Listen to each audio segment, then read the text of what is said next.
Question number 6. From the following information, compute the total income of firm and tax payable by it for the assessment year 2024-25. हमको total income firm का निकालना है और tax payable निकालना है, यानी कि टैक्स लायबिलिटी। जैसा कि हमने सीखा था कि टोटल इनकम निकालने के लिए बुक प्रॉफिट निकालना पड़ता है पहले हमको, ठीक। लेकिन यहां हमको बुक प्रॉफिट नहीं निकालना पड़ेगा। क्यों भाई? देखो, बुक प्रॉफिट हम निकालते क्यों हैं? बुक प्रॉफिट हम इसलिए निकालते हैं ताकि जो भी पीएल अकाउंट में वैसा कुछ भी अमाउंट जोड़ दिया गया है जो कि फर्म के इनकम से रिलेटेड या एक्सपेंसेस से रिलेटेड नहीं था, तो हम उसको ऐड लेस करके तब बुक प्रॉफिट लाते हैं, फिर उसकी मदद से आता है बिजनेस इनकम, ठीक। लेकिन यहाँ क्या है ना, इस क्वेश्चन में पीएल अकाउंट नहीं, इस क्वेश्चन में सीधे हमको क्या किया है, इनकम फ्रॉम बिजनेस कैलकुलेट करके दिया हुआ है। जब इनकम फ्रॉम बिजनेस हमारे पास ऑलरेडी कैलकुलेटेड है, तब हमको बुक प्रॉफिट कैलकुलेट करने की कोई जरूरत नहीं है, ठीक है। तो इसमें हम सीधे सीधे टोटल इनकम कैलकुलेट करेंगे, फिर टैक्स लायबिलिटी करके दिखा देंगे, ठीक है। चलो बस देख लेते हैं कौन सा किस हेड में जाएगा। तो profit from an industrial undertaking, साफ साफ समझ गए होगे आप, ये है इनकम फ्रॉम बिजनेस यानी कि पीजीबीपी। फिर है profit from business of poultry breeding, ये भी पीजीबीपी का है, यानी इनकम फ्रॉम बिजनेस का। Profit and gains from business of profession. फिर short term capital gains, long term capital gains, ये दोनों कौन से हेड में जाएंगे? कैपिटल गेन्स में। भाई टोटल इनकम में हम क्या करते हैं, जो 5 हेड हमने सीखे हैं, जैसे कि सैलरी, पीजीबीपी, हाउस प्रॉपर्टी, उसके अलावा कैपिटल गेन्स, अदर सोर्सेज, जो जो यहाँ इनकम होगा वो ऐड करते चले जाएंगे। फिर इंटरेस्ट फ्रॉम बैंक, ये है इनकम फ्रॉम अदर सोर्सेज का पार्ट, ठीक है। फिर लिखा है loss from house property ₹10,000 on account of interest on a loan taken to construct the property. इतना ध्यान रखो बस, यहाँ ऑलरेडी कैलकुलेट करके आपको दिया है कि 10,000 रुपए का लॉस हुआ है हाउस प्रॉपर्टी में, तो हाउस प्रॉपर्टी हेड लिख के वहां 10,000 रुपए का लॉस दिखा देना।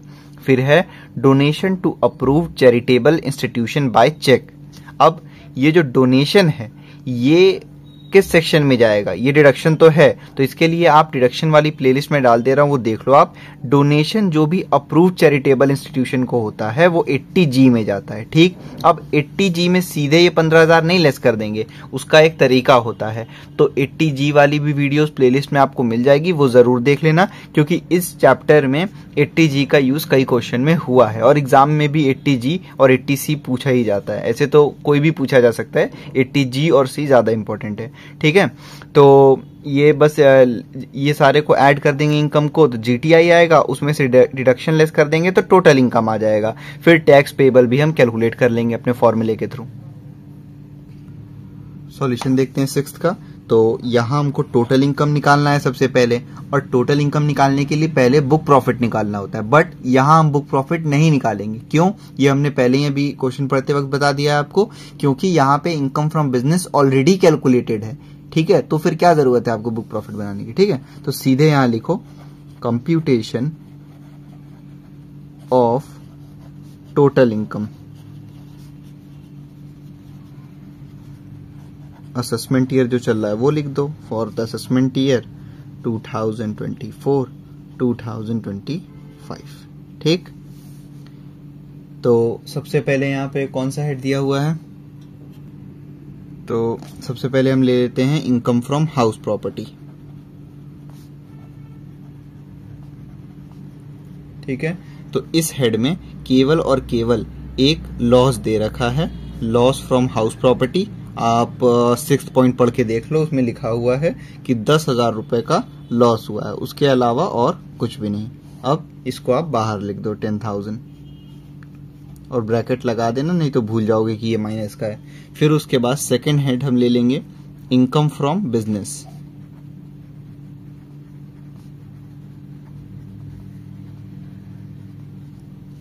पहला दे रखा है प्रॉफिट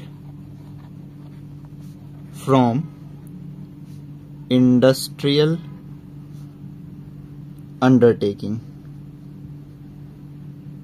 कितना अमाउंट है? 40,000 रुपए। अभी इनर कॉलम में लिखो पहले इसको, ठीक। फिर उसके बाद है profit from business of poultry breeding, तो ये भी किस में जाएगा भाई, इनकम फ्रॉम बिजनेस में। 20,000 रुपए का है प्रॉफिट, दोनों को ऐड कर दो, 60,000 रुपीज आ गया। ठीक है, इसको यहां लिख दो 60,000। ठीक, फिर उसके बाद इनकम फ्रॉम अदर सोर्सेस का, भाई इसमें कंफ्यूज मत हो कि पहले को, भाई सिंपल सा आप चाहो तो ऐसे जैसे पहले लिखा हुआ था इनकम फ्रॉम बिजनेस तो आप वो ले लेते। मैं वैसे यहाँ क्या कर रहा हूँ, हम सीक्वेंस वाइज चल रहे हैं कि हाउस प्रॉपर्टी ले लिया, बिजनेस ले लिया, फिर उसके बाद इनकम फ्रॉम अदर सोर्सेज वाला है वो भी ले लेते हैं यहाँ पे। तो कंफ्यूज मत होना कि आगे पीछे क्यों हो रहा है। इंटरेस्ट फ्रॉम बैंक 6,000 रुपए, और कुछ इनकम फ्रॉम अदर सोर्सेज से है नहीं। ठीक है, अब देख लो जरा सारे पॉइंट ले लिए कि नहीं। पहले दोनों पॉइंट बिजनेस के थे, दिखा दिया। अदर सोर्सेज वाला हो गया, हाउस प्रॉपर्टी हो गया, ये दोनों हमने मिस कर दिया, कैपिटल गेन वाला, ये भी दिखा दो। ठीक है, कैपिटल गेन्स, उसमें एक शॉर्ट टर्म कैपिटल गेन हुआ है और एक long term capital gain. Short term capital gain कितने का हुआ है, 20,000 रुपीज का, और लॉन्ग टर्म कैपिटल गेन इन्हें हुआ है 40,000 रुपीज का। दोनों को ऐड कर दो, बाहर लिख दो। अब आप चेक कर लो, पहले दोनों पॉइंट बिजनेस के हो गए, फिर शॉर्ट कैपिटल गेन्स हो गया थर्ड और फोर्थ पॉइंट, फिर फिफ्थ पॉइंट हो गया अदर सोर्सेज ले लिया हमने, और सिक्स्थ पॉइंट हाउस प्रॉपर्टी, और कुछ नहीं बचा। वो डोनेशन है, उसको अभी डिडक्शन में हम यूज करेंगे। पहले इन सबको ऐड कर लो, इन सबको आप ऐड कर लोगे, ये हो जाएगा आपका 60,000 प्लस 6,000 प्लस 60,000। देखो पहले जितने भी तीनों प्लस वाले थे मैंने उसको ऐड कर लिया। अब क्या करना, जो माइनस वाला होता है उसको लास्ट में माइनस कर दिया करो। देखो आ गया 1,16,000 rupees. Gross total income, gross total income में से हम लेस करते हैं deductions under section 80C to 80U। ठीक, तो यहां पे केवल दिया हुआ है 80G वाला। अब मुझे कैसे पता कि 80G का डिडक्शन दिया है, तो आप मेरी प्लेलिस्ट वाली वीडियो जाके देख लो, मैंने डिडक्शन पे सारी वीडियो बनाई है और मैंने चेक भी कर लिया है, कोई भी डिडक्शन चेंज नहीं हुआ है। बस 80G में एक माइनर सा चेंज आया है, वो जब क्वेश्चन नंबर 5 में भी आया था तो भी मैंने बताया था क्या चेंज आया है, और इस वाले पॉइंट में भी मैं बता दूंगा कि 80G वाला जब आप वीडियो देखना तो क्या चीज का चेंज का ध्यान रखना है। ठीक, देखो आप मेरी 80G वाली जब वीडियो देखना, सब चीज वैसे ही होगा, कैलकुलेशन भी वैसे ही होगा।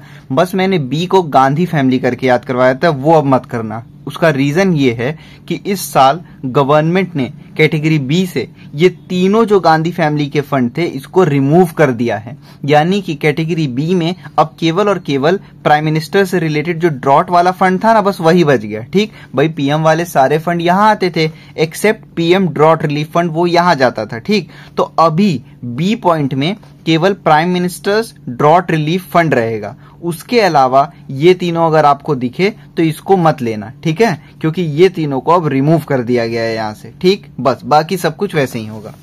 तो अब हम कैलकुलेशन करने जा रहे हैं 80G का। तो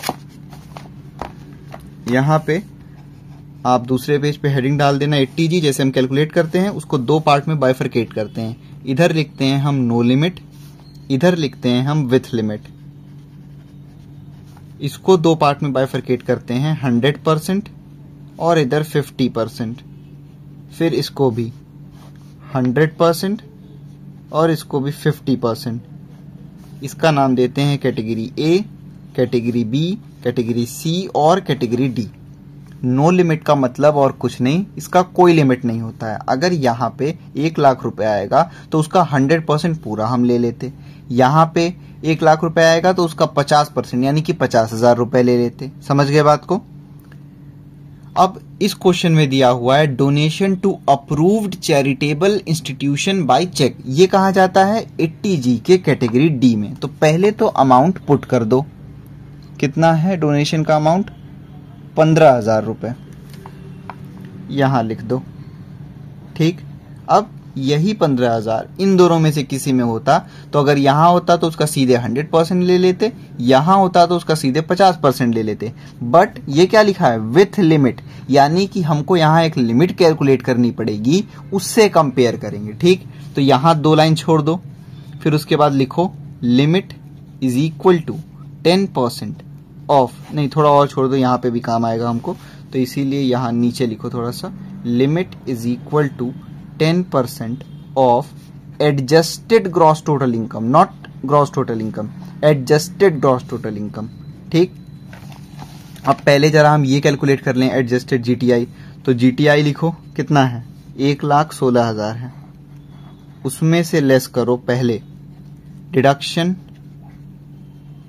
under section 80C to 80U except 80G, क्योंकि 80G का ही तो कैलकुलेशन है भाई, तो ऐसा 80G को छोड़ के यहां और कोई भी डिडक्शन नहीं है, नील लिख दो।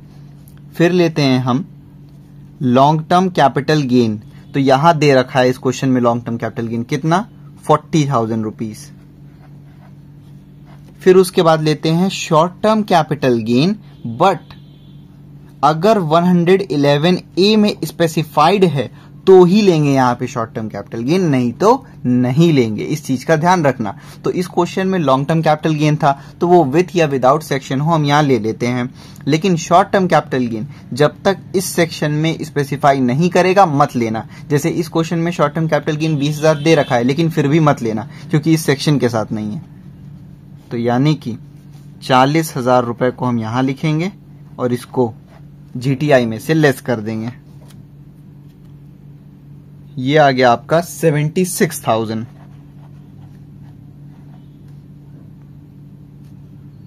ठीक है, ये आ गया एडजस्टेड ग्रॉस टोटल इनकम। अब यहां पुट कर दो 10% ऑफ 76,000, तो 76,000 का 10% हो जाएगा 7,600। ये जो लिमिट आ गई इसको यहां पुट कर दो। अब एक बार जल्दी जल्दी देख लो यहां क्या हुआ है। सबसे पहले क्योंकि 80G के डी कैटेगरी में था, यानी कि विथ लिमिट वाले में था, तो इसीलिए सबसे पहले हम लिमिट निकालने चले गए। लिमिट होता है एडजस्टेड जीटीआई का 10%। एडजस्टेड जीटीआई हमको कैलकुलेट करना पड़ा, हमने कैलकुलेट किया, आया 76,000, उसका 10% निकाला, आया 7,600। यहां लिख दिए लिमिट। अब हमारा काम क्या है, इस लिमिट को कंपेयर करना, और इस लिमिट का पैसा पहले हम यहां यूटिलाइज करते हैं। क्यों? क्योंकि यहां ज्यादा फायदा मिलेगा, जैसे 100%। लेकिन जब यहां कोई डिडक्शन है ही नहीं तो हमको यहीं पे एडजस्ट करना पड़ेगा। अब ध्यान दो, लिमिट है 7,600 की, डोनेशन इन्होंने दिया है 15,000 का, लेकिन केवल लिमिट तक ही आप यहां पे डोनेशन दे सकते हो, उससे ज्यादा नहीं। मतलब आप डोनेशन दो जितना देना है यहां पे, बट फायदा केवल इतना ही मिलेगा। तो यहां लिख दो 7,600। ठीक, अब इस पे 50% ना, ये कौन सी कैटेगरी थी, 50% की 100%, तो 50% इस पे लगेगा, 50% ना कि इस पे। ठीक है, देखो इसको एक बार जरा फिर से समझ लो। अगर यहां पे सपोज करो कि यहां पे लिमिट आ गई होती हमारी 20,000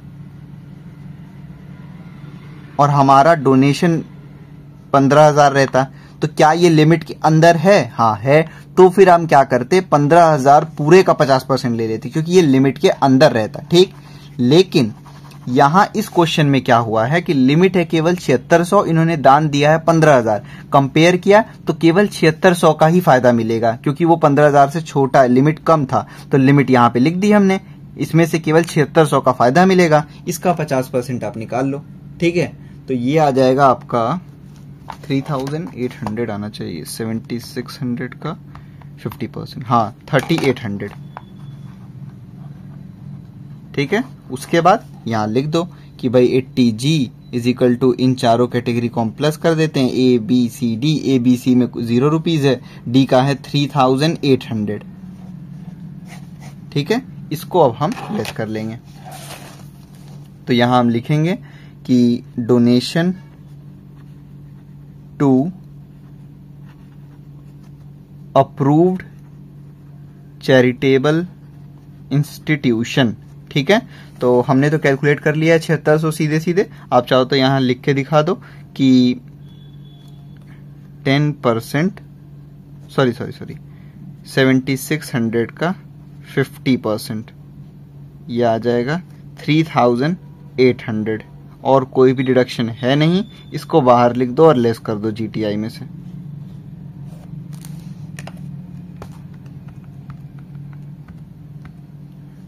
$1,12,200।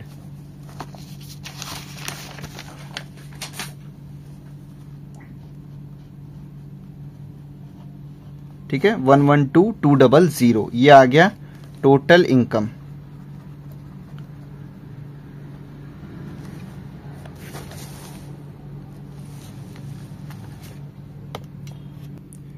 अब हमसे बोला था टैक्स पेबल कैलकुलेट करने के लिए, ये सब फर्स्ट वीडियो में मैंने समझाया है, आप जाके देख लो। तो कंप्यूटेशन ऑफ टैक्स पेबल, जो भी असेसमेंट ईयर है वो हम यहां लिख देंगे, फॉर द असेसमेंट ईयर 2024-2025।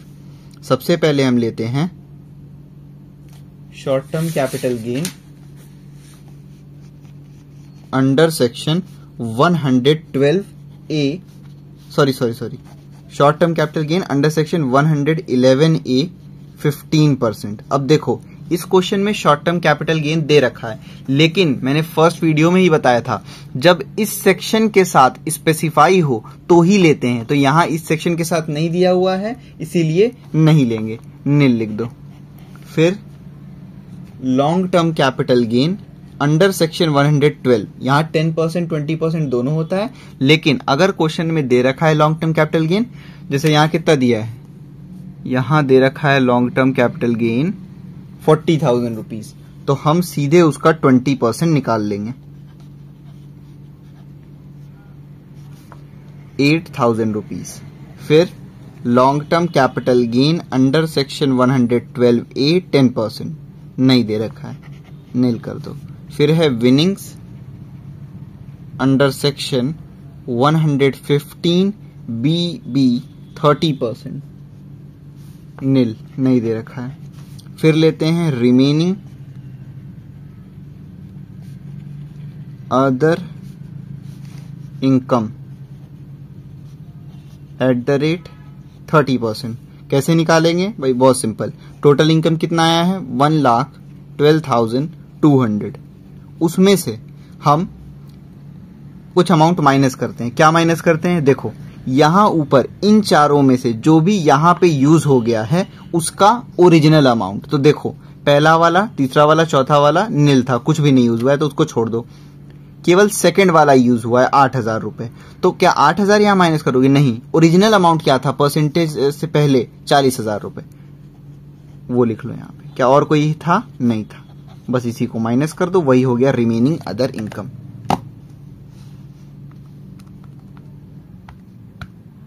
ये हो जाएगा 1,00,000 माइनस करना था, 1,12,200 माइनस 40,000, ये हो गया 72,200। इसका निकालो 30%, 21,660। इसको ऐड कर लो ऊपर के सारे अमाउंट से, केवल 8,000 है, तो 29,660।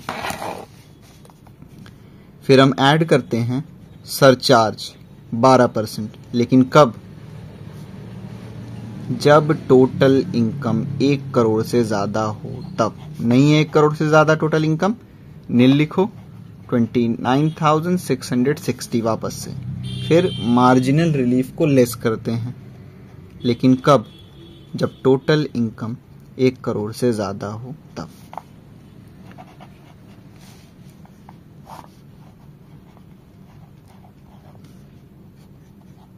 ये क्या आ गया, अभी कुछ नहीं, इसमें ऐड करते हैं हेल्थ एंड एजुकेशन सेस 4%, समझ में आया। तो 29,660 एट द रेट 4%, भाई 4% इस अमाउंट को जो यहां पे रहता है 11,864 है।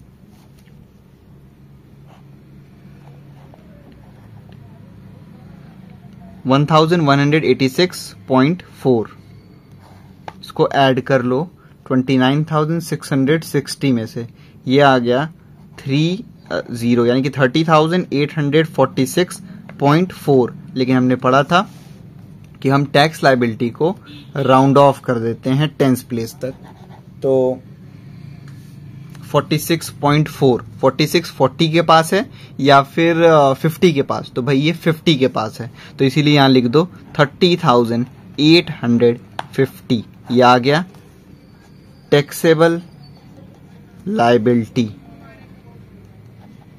ठीक है, हमसे पूछा था टोटल इनकम, तो वो आया 1,12,200 और टैक्स पेबल 30,850।